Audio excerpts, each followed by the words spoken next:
안녕하세요. 다윗이 압살롬을 만납니다. 오늘 본문은 사무엘하 14장 25절에서 33절입니다. 25절, 이스라엘 전역에서 압살롬만큼 잘생겼다고 칭찬받는 사람이 없었습니다.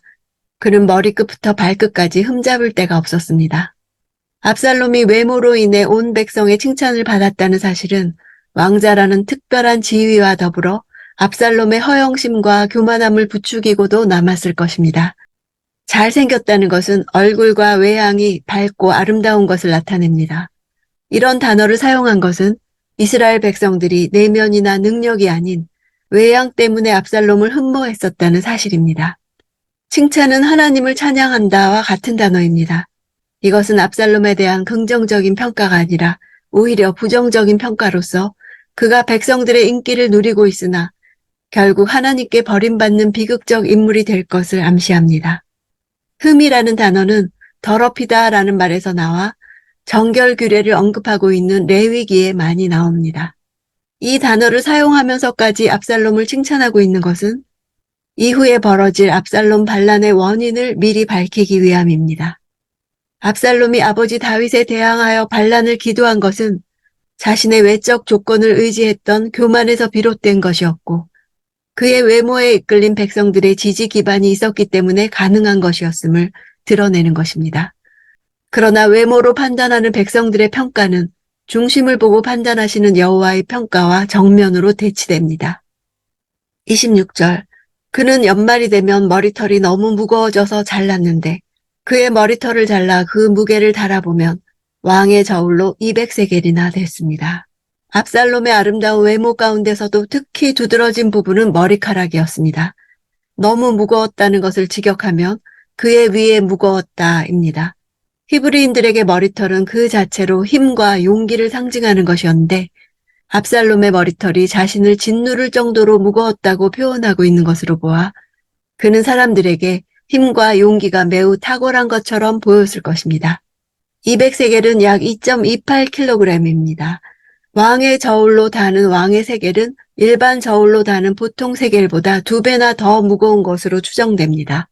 그렇다면 압살롬의 머리털은 약 4.56kg이 됩니다. 당시 이스라엘 보통 남자들이 1년 동안 머리카락을 길러서 깎은 무게가 대략 500g 정도였다고 추정할 때 터무니없이 무거운 무게입니다. 이는 당시 왕족들의 관례대로 그 머리카락에 기름과 금가루를 뿌렸기 때문일 것으로 추측합니다. 27절, 압살롬은 아들 셋과 딸 하나를 낳았는데 딸의 이름은 다말이었고 외모가 아름다웠습니다. 3명의 아들의 이름은 언급되지 않고 딸의 이름만 언급됩니다. 압살롬이 후에 그를 위해 비석을 세워줄 아들이 없다고 불평한 것을 볼 때 압살롬의 아들들은 일찍 죽었을 가능성이 있습니다.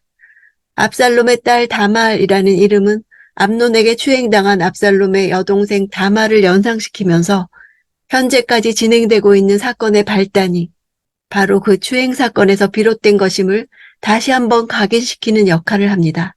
또한 압살롬이 다윗에 반역하게 되는 이유를 암시합니다. 28절, 압살롬은 예루살렘에서 만 2년을 살았지만 왕의 얼굴을 보지 못했습니다. 살았다 하는 동사는 일시적인 체류가 아닌 장기간의 거주나 영원한 거주를 나타냅니다. 예루살렘에서 2년을 살았다는 것은 공적 역할에서 배제된 채 반강제적 연금 상태에 있었음을 암시합니다. 고대 근동에서 출입의 범위를 한정하는 연금도 주요 형벌의 일종이었습니다.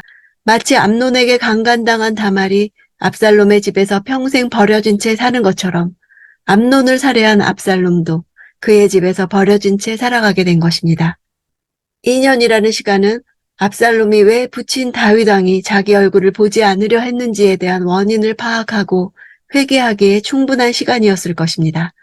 그러나 이후에 전개되는 사건으로 미루어 볼 때 압살롬은 이 기간을 오로지 왕권을 쟁취하기 위한 준비 기간으로 사용했음을 알 수 있습니다. 2년의 시간은 압살롬에게 다윗에 대한 모든 희망을 버리게 하기에 충분했습니다. 그 술에 있었을 때와 달리 다윗은 언제든지 마음만 먹으면 아들 압살롬을 궁으로 부를 수 있었습니다. 예루살렘이 그리 큰 도시도 아닙니다. 그러나 가까이 있으면서도 그를 부르지 않았다는 것은 압살롬에게 왕위를 물려줄 마음이 전혀 없다는 뜻입니다. 이제 마지막으로 다윗의 마음을 확인할 필요가 있었습니다. 이를 위해 압살롬은 요압을 찾습니다. 29절. 그래서 압살롬은 요압을 불러 왕께 보내려 했습니다. 그러나 요압은 그에게 오지 않았습니다. 다시 또 불렀지만 요압은 오지 않았습니다. 보내다 하는 동사가 나옵니다.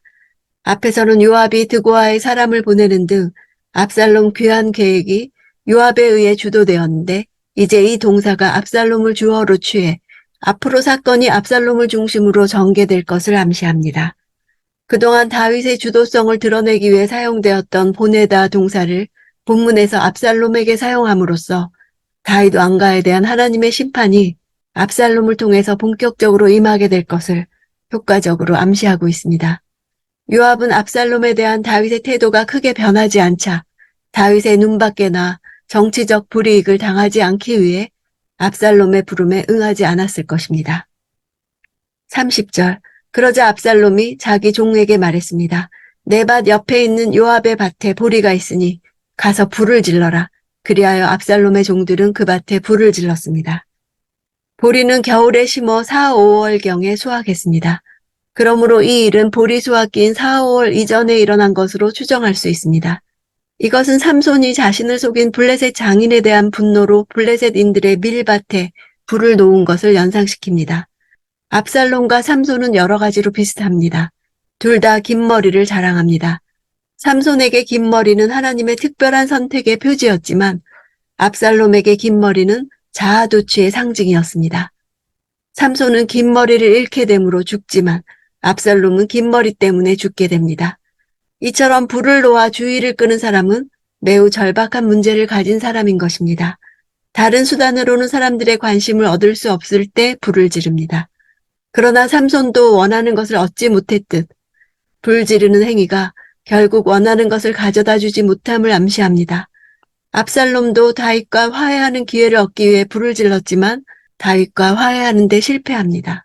내 밭 옆에 요압의 밭이 있다는 것은 가까이 사는 요압이 압살롬에게 찾아오지 않은 것은 의도적인 것이었음을 확인할 수 있습니다. 압살롬은 이렇게 자기의 목적을 이루기 위해서라면 수단과 방법을 가리지 않는 인물로 묘사되고 있습니다. 이는 압살롬이 왕권을 차지하기 위해서 앞으로 어떠한 일도 불사할 것이라는 암시를 줍니다. 32절. 압살롬이 요압에게 말했습니다. 내가 내게 사람을 보냈었다. 너를 왕께 보내 나를 왜 그술에서 돌아오게 했는지 그리고 이렇게 사느니 차라리 거기 있는 편이 나았을 뻔했다고 왕께 말씀드리게 하려고 말이다. 이제 내가 왕의 얼굴을 뵙고 싶다. 내가 죄가 있다면 차라리 나를 죽여달라고 전하여라. 왜? 라는 말을 통해 자기를 예루살렘으로 돌아오도록 한 다윗 왕을 오히려 원망하고 있음을 알 수 있습니다. 내가 죄가 있다면 이란 자기가 왕 앞에서 전혀 무죄하다는 사실을 역설적으로 강조하고 있습니다. 그는 자기가 비록 암논을 살해하기는 했으나 그것은 자기 여동생 다말을 강간한 것에 대한 정당한 심판 행위였다고 정당성을 부여하고 있었던 것입니다. 사실 다말을 추행한 암논에 대해 어떠한 조치도 취하지 않았을 뿐 아니라 그러한 암논에게 대신 심판을 행한 자신을 죄인 취급하는 부친 다윗에 대해 상당한 불만과 적대감을 품고 있음을 알 수 있습니다. 33절. 그러자 요압은 왕께 가서 이 말을 전했습니다. 왕은 압살롬을 불렀고 그가 들어와 왕 앞에서 얼굴을 땅에 대고 절했습니다. 그러자 왕은 압살롬에게 입을 맞추었습니다. 다시 한번 요압의 압력이 효력을 발휘합니다. 그러나 요압의 중재로 이루어진 다윗과 압살롬의 만남은 의외로 건조했습니다. 압살롬은 신하들 중 하나처럼 왕 앞에서 얼굴을 땅에 대고 고개도 들지 못합니다. 왕의 입맞춤도 여느 신하에게 하는 형식적인 인사 같습니다. 아무런 대화도 없습니다. 이 장면에서도 다윗을 아버지가 아닌 일관되게 왕으로 부릅니다. 즉 다윗과 압살롬의 재회는 왕과 신하 사이의 화해와 같았습니다. 이것은 다윗이 압살롬을 끝까지 왕위 계승자로 받아들이지 않았음을 의미합니다. 다윗은 다시 한번 요압의 압력에 청을 들어주는 것 같았으나 압살롬을 왕위 계승 자격이 있는 세자가 아닌 여러 신하들 중 하나로 대우했습니다. 다윗의 태도는 아버지께 인정받기를 기대했던 압살롬에게 상처가 되었을 것입니다. 다윗은 온전한 용서와 화해에 실패하므로 아들을 더 깊은 죄악에 빠지도록 만들었습니다. 압살롬에 대한 다윗의 용서는 비인격적이었습니다. 그의 용서는 사법적인 행위였지 아버지로서의 용서가 아니었습니다. 다윗의 태도는 정치적 압력과 개인적 감정이 혼합된 결과였을 것입니다. 그로 인해 압살롬이 경험한 것은 아버지의 거절이었습니다. 압살롬에게는 아버지가 필요했습니다. 압살롬은 암논의 죄에 죄로서 반응했고 다윗 역시 압살롬의 죄에 죄로서 반응했습니다. 다윗이 하나님께 받았던 넘쳐 흐르는 사랑으로 맞이했다면 압살롬이 어떻게 변했을지, 새로운 물꼬가 트이지 않았을지, 아버지는 아들을 되찾고 아들은 아버지를 되찾았을 것입니다. 오늘 우리 가정에는 위로부터 받은 사랑이 아래로 흘러가고 있습니까?